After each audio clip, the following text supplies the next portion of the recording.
My girlfriend said she was volunteering at a shelter. I dropped by with coffee and found her feeding fries to her ex. At McDonald's. I didn't plan to stop by McDonald's that morning. I just wanted to grab Riley a caramel latte before heading to the shelter to surprise her. She'd been spending most weekends there lately, helping the new rescues adjust, as she put it. I was proud of that, honestly. So when I saw her car parked near the McDonald's across from the old shopping center, I figured she'd just grabbed a quick lunch before heading over. Then I saw her through the window.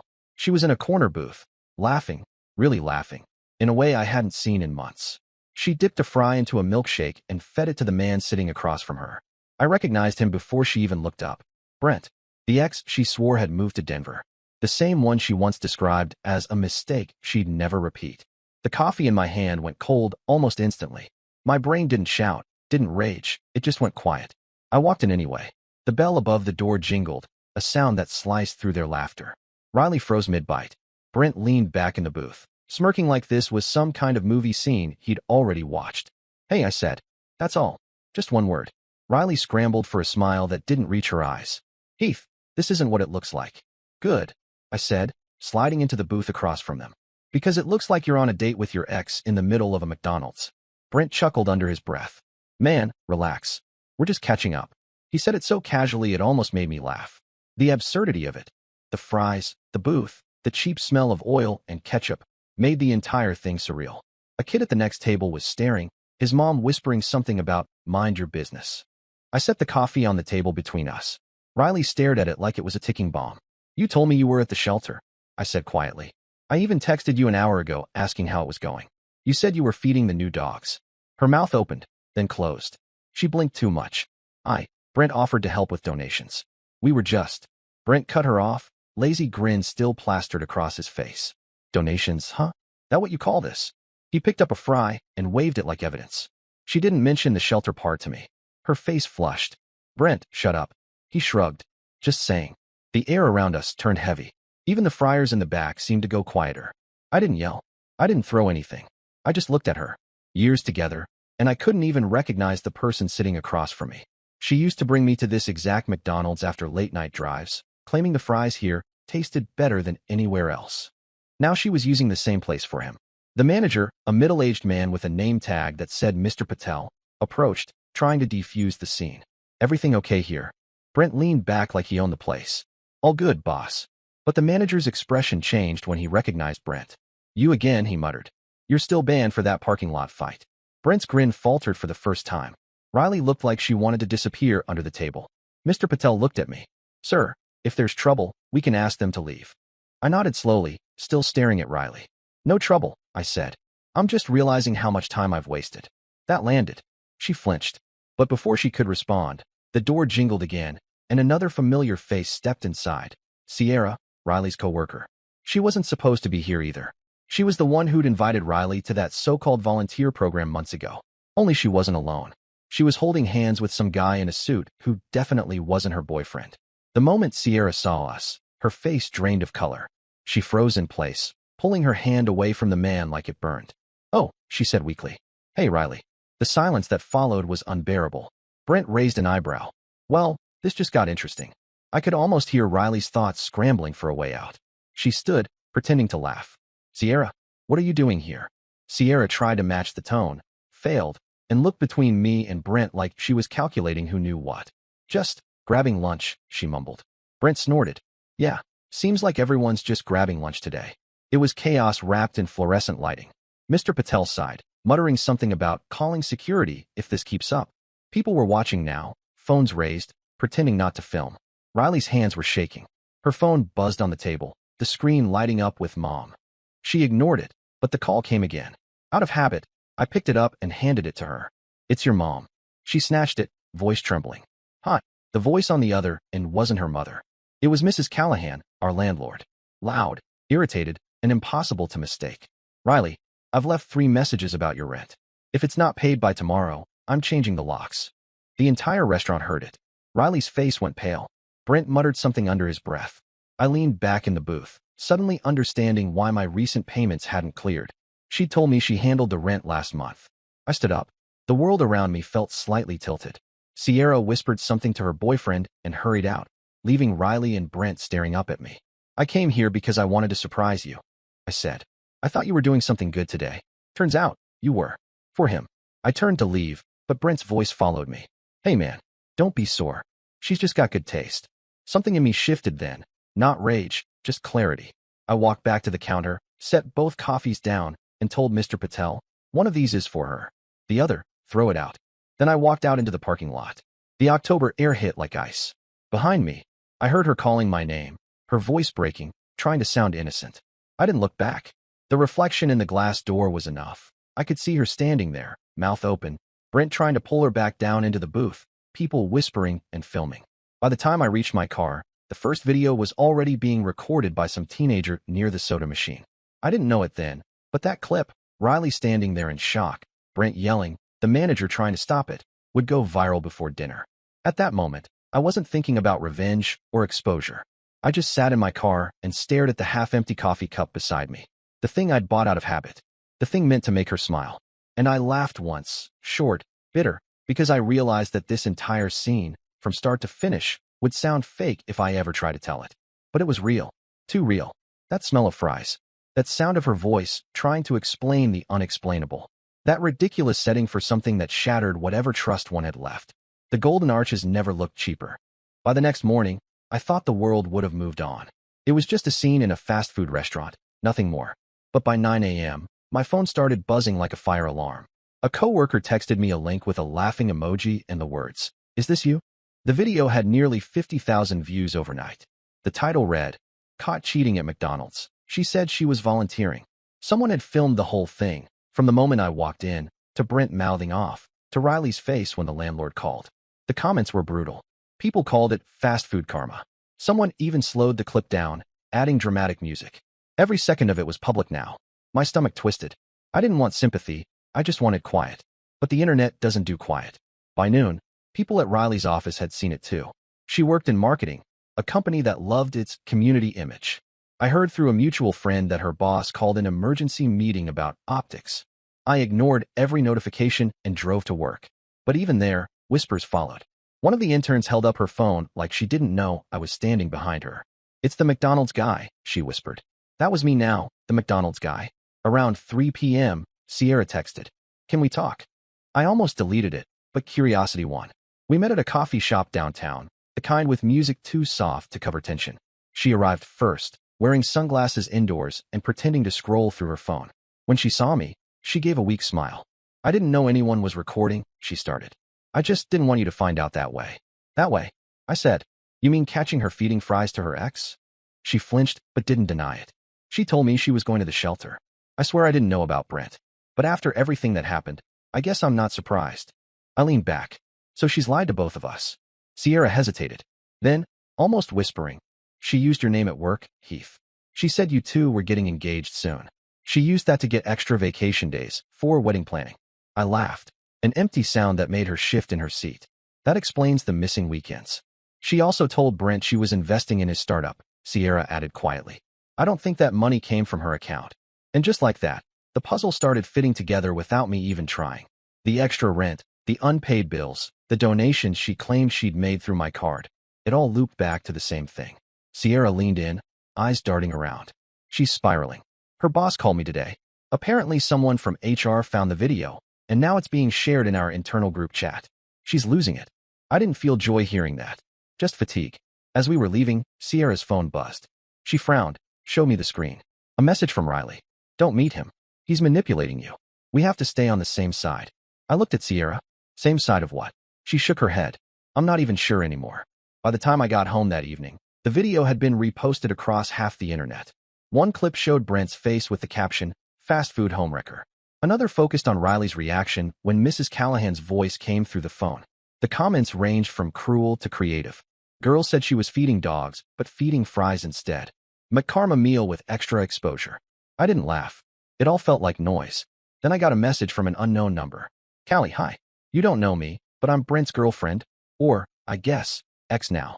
Can we talk?" For a second, I didn't want to.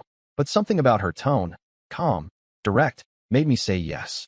We met that night in a quiet diner. Callie was tall, reserved, and carried the look of someone who'd already cried all her tears. "I saw the video," she said. "Then I saw your name tagged in it. I needed to tell you something before it blows up more. She slid her phone across the table. Screenshots. Dozens of them. Texts between Riley and Brent. Dates, times, plans. Things that made my stomach turn. In one message, Riley bragged, "He thinks I'm at the shelter again. He's too sweet to question it." Another said, "Brent, don't act like this is serious. You're just helping me get through until my promotion." Callie looked away. I didn't know about any of this. He told me she was just an old friend. Then I saw the video, and everything clicked. I scrolled through the screenshots again. One detail caught my eye, a transfer receipt.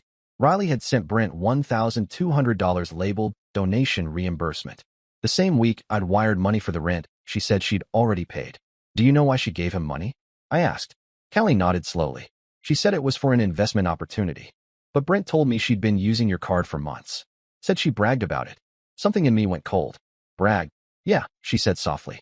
"She said you'd never find out because you were too trusting. That's how she described you, safe." The word stuck like a splinter. Safe. Not loved, not respected. Just convenient. We sat there for a while, both picking apart the same wound from different sides. Two strangers connected by the same lie. Before leaving, Callie said, "There's a reporter reaching out to people about the video. If she contacts you, don't respond yet. It's about to get worse." She was right. By Friday, local news had picked it up under the headline, "Viral McDonald's confrontation sparks debate over public humiliation." Reporters parked near my apartment.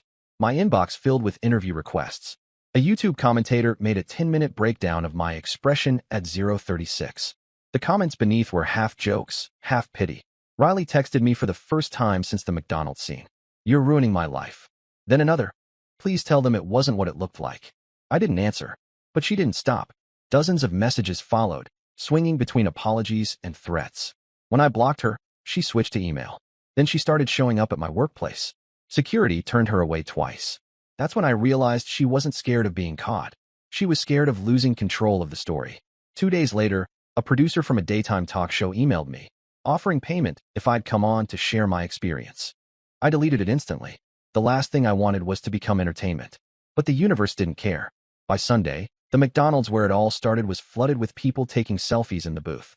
Someone taped a sign above it reading, "Cheater's Table." Mr. Patel, the manager, was quoted in an online interview saying, "I just wanted them to stop yelling." Now I'm on TMZ. I almost felt sorry for him. By the end of that week, everything that once felt private was shredded open. My relationship, my reputation, even my rent situation was public knowledge. Yet amid all the chaos, one realization grounded me. This wasn't a story about a man being cheated on. It was about how fast the world devours other people's pain. And Riley, desperate to escape that spotlight, was about to make a move that would drag everyone back in. The first week after the McDonald's mess felt like walking through static. Every time I checked my phone, there was another ping, a new video angle, another comment thread, another stranger who thought they knew me. Then, one Thursday evening, I got an email from an unfamiliar address. Subject, "Dinner, for closure." It was from Riley. She said she wanted to meet at a rooftop bar downtown on her birthday. Just to talk. No cameras. No drama. She promised it wasn't a trap, but I'd learned that with her, every calm message hid an explosion waiting to happen. Still, curiosity got me.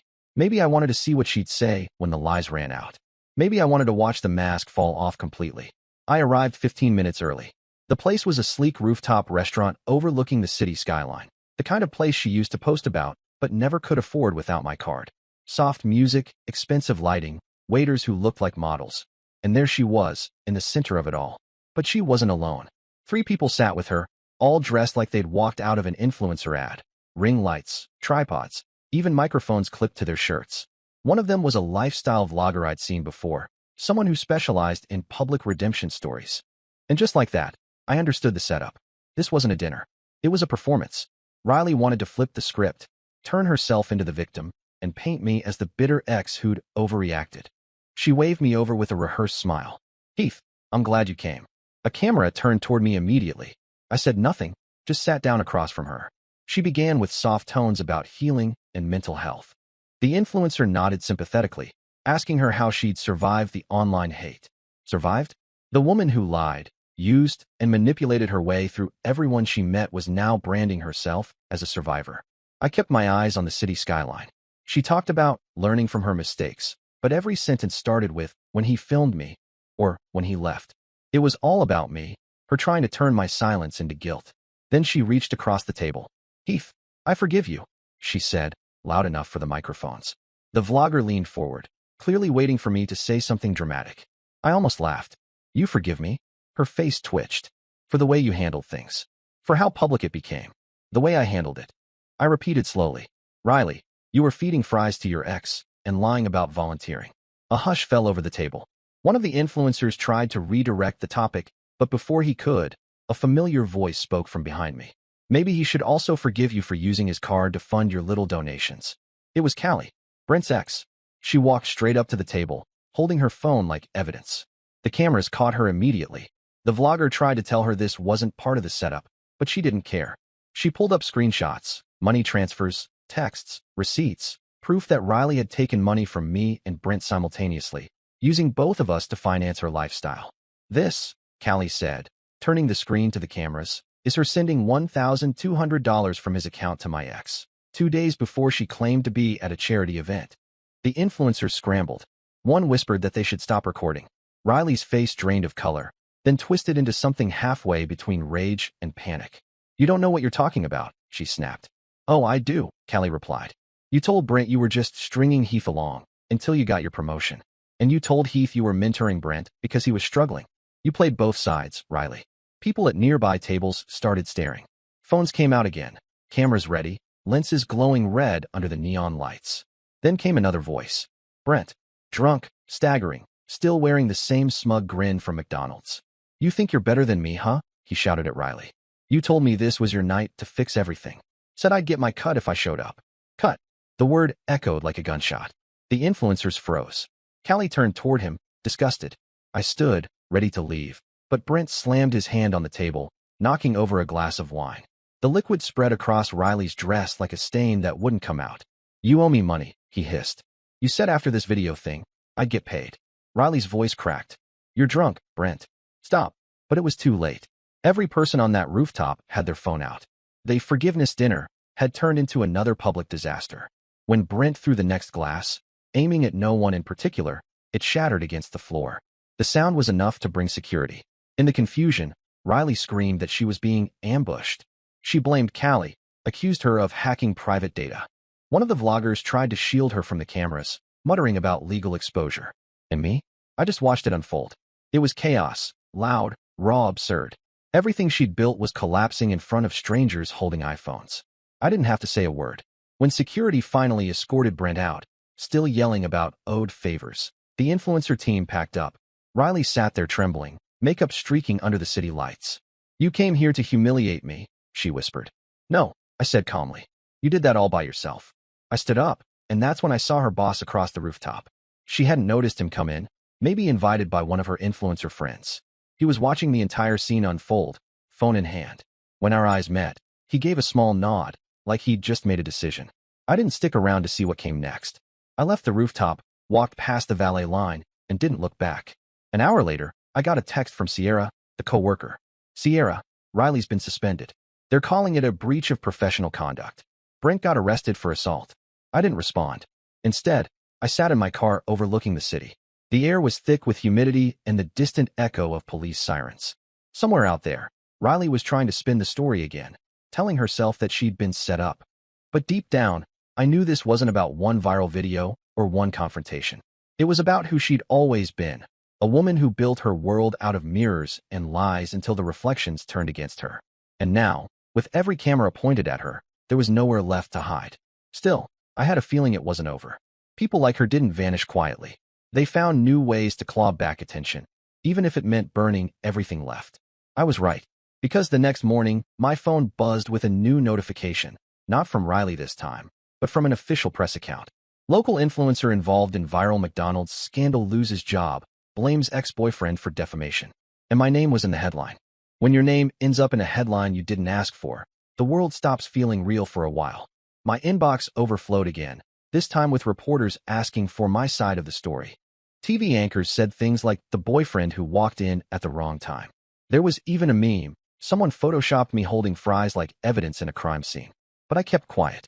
Every time I said nothing, the noise just burned itself out faster. Riley, however, couldn't stay silent. She went on a podcast 3 days after the rooftop disaster. I didn't watch it live, but someone sent me the clip. She sat there under studio lights, looking pale and nervous, her voice cracking as she claimed she was manipulated and emotionally abused. She told the host I had staged the McDonald's scene for attention, that I'd been obsessed with controlling her. But the internet has a short attention span and a long memory. Within hours, viewers dug up the videos, screenshots, and that rooftop footage of her screaming while security dragged Brent away. Her narrative collapsed faster than it started. By evening, her employer released a short statement. Effective immediately, Riley Foster is no longer affiliated with our company. The next day, Sierra called me. She sounded shaken. They found out she was using company funds for event reimbursements. She's finished, Heath. I didn't feel victory. Just relief. Cold, quiet relief. A few weeks later, I was sitting at a small cafe when someone approached me. It was Mr. Patel, the McDonald's manager. I hadn't seen him since that day. He smiled shyly. You remember me, right? From the incident. I nodded. He chuckled softly. The video brought a lot of people to the restaurant. Some just wanted to sit in that booth. Crazy world, huh? Yeah, I said. Crazy. Then he leaned forward. Corporate noticed. They're launching a community campaign about second chances. They asked me if I knew anyone who could help design the posters. I told them about you. I blinked. Me? He shrugged. You handled yourself better than anyone else that day. Quiet. Dignified. They liked that. It felt surreal. The same place where my relationship imploded was now offering me work. I didn't say yes right away, but the irony was too perfect to ignore. A month later, I found myself sketching ad concepts for McDonald's charity partnerships, real ones this time. The check I got from that first job went straight to the actual animal shelter Riley used as her excuse. That was closure. Not loud, not viral, just quietly right. But the story didn't end with her disappearing. Around mid-November, I got an envelope in the mail. Inside was a notice from a debt collection agency. Riley had defaulted on the last 2 months of rent before moving out, and because both our names were on the lease, they were coming after me for the remaining balance. I could have fought it, but I didn't. I paid it. Not because she deserved mercy, but because I was done letting her hold space in my life, even through paperwork. A few nights later, while leaving the shelter after a late volunteer shift, I stopped by that same McDonald's again. The line was long, the smell of fries heavy in the air. The place looked brighter somehow, or maybe I was just lighter. Then I saw her. Behind the counter. Hair pulled back, no makeup, wearing a visor with the Golden Arches logo. She froze when she saw me, tray in hand, mouth opening just slightly like she couldn't decide whether to speak or hide. I didn't say anything. I just nodded once, polite but distant, and ordered a small coffee. The cashier next to her whispered, "That's him?" I pretended not to hear.